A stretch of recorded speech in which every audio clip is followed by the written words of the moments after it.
বন্ধুরা, জঙ্গলে বিশাল বড় একটি ডাইনোসর মারার জন্য এই পালিত ছোট ডাইনোসরটি পিঞ্জরা থেকে বের করে জঙ্গলের ভেতরে নিয়ে যাচ্ছে। জঙ্গলের ভেতরে গিয়ে বড় ডাইনোসরটাকে খুঁজে পায়।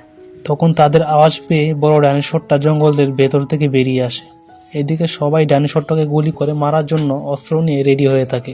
ছোট ডাইনোসরগুলি বড় ডাইনোসরের কাছে গেলে বড় ডাইনোসরটি ইশারা করে দেয় যে মানুষদের উপর হামলা করতে।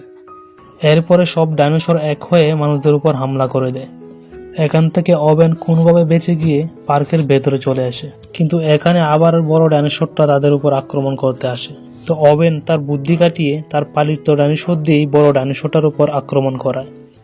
তবুও তাকে কোনোভাবেই মারতে পারছিল না। তখন ওবেনের গার্লফ্রেন্ড বুদ্ধি কাটিয়ে একটি বিশাল বড় ডাইনোসর খাঁচা থেকে বের করে নিয়ে আসে, জঙ্গলের ডাইনোসরটির উপর আক্রমণ করায়। পরবর্তী ভিডিও দেখতে চাইলে ভিডিওতে একটা লাইক দিয়ে চ্যানেলটি সাবস্ক্রাইব করে দিন।